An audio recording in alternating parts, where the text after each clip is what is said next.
یہ کیسی آگ تھی بستی میں جو تہذیب کھا گئی. تیرے صوفے ہیں افرنگی، تیرے قالین ایرانی، لہو مجھ کو رلاتی ہے جوانوں کی تن آسانی. جناب سر، پاکستان کا مطلب کیا؟ لا الہ الا اللہ کے نعرے کے تحت جنم لینے والی یہ ریاست مملکت خدا داد جو کہ 14 اگست 1947 کو ہمارے سے وجود میں آئی اور جس کے وجود میں آنے کا واحد مقصد مسلمان بڑے صغیر کو ایک آزاد مسلم جمہوری خطہ عطا کرنا جہاں ہم اپنے مذہبی اقدار کو عملی جامہ بنا سکیں. مگر بقول شاعر 73 سالوں میں دل کے پھپھولے جل اٹھے سینے کے داغ سے.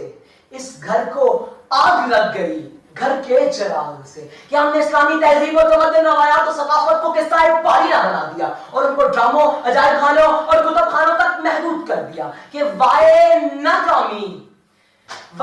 ناکامی متائے کارواں جاتا رہا، کارواں کے دل سے احساس ضیاع جاتا رہا.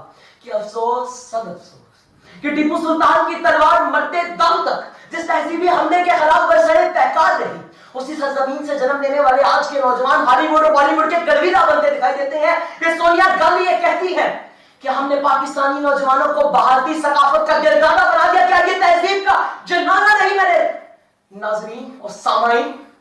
کیا یہ ٹیپو سلطان کی قربانیوں کا مقصد ہے کہ رضیہ سلطانہ ایک عرصہ دراز تک جہاد کا علم بلند رکھتی ہے، مگر اسی سرزمین سے جنم لینے والی آلماری سرمد اور بوجھ جیسی خواتین میرے جسم میری مرضی کے نعرے کی جاگ جگتی چادر اور چادر کو پسے پشت آتے ہوئے روڈوں اور ریمپوں کی زینت بن کر میرے دیش اسلامیہ کا سر شرم سے جھکا دیتی ہے.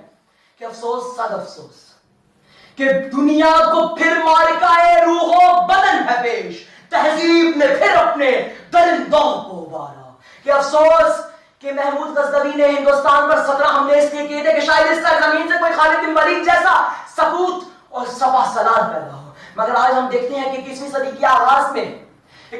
کے آغاز میں لاکھوں سینکڑوں نوجوان چھتوں پہ ان قوانین کی خلاف ورزی کرتے ہوئے، کرونا وائرس کی لاک ڈاؤن کی خلاف ورزی کرتے ہوئے پتنگیں اڑاتے دکھائی دیتے ہیں. کیا اقبال کا خواب، کیا اقبال کا مرد مومن، اقبال کا شاہین ان نوجوانوں میں متصور کیا جائے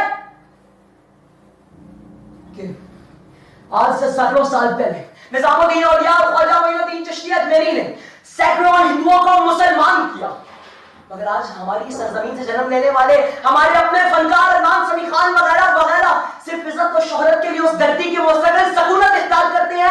گواہ دی ہم نے جو اسلاف سے میراث پائی تھی، گواہ دی ہم نے جو اسلاف سے میراث پائی تھی، سریا سے زمین پر آسمان نے ہم کو دے مارا. کہ جناب سر افسوس کہ اندرا گاندھی نے 2 قومی نظریے کو بحر اعظم میں ڈبونے کی بات کی، مگر اس کے یہ الفاظ غلط تھے. جناب سر اس کے یہ الفاظ غلط تھے کیونکہ 2 قومی نظریہ وحدانیت پر ہے، اس کا مقصد وحدانیت ہے اور وحدانیت کا محافظ اور مالک صرف اللہ ہے. آج ابلیسیت، جزیدیت، فرعونیت ان سب نے نئے روپ اپنا لیے. محمدی اور مدنی تہذیب کو دیمک لگانے کا سامان تیار کیا جا رہا ہے. آج کے نوجوانوں کو فیس بک، چیٹ، ٹک ٹاک، اسٹیٹس اور شادی بیاہ کی فضول رسوم و رواج میں الجھا کر رکھ دیا گیا ہے. مگر جناب سر ہمیں بدعات و منکرات و خرافات سے نکلنا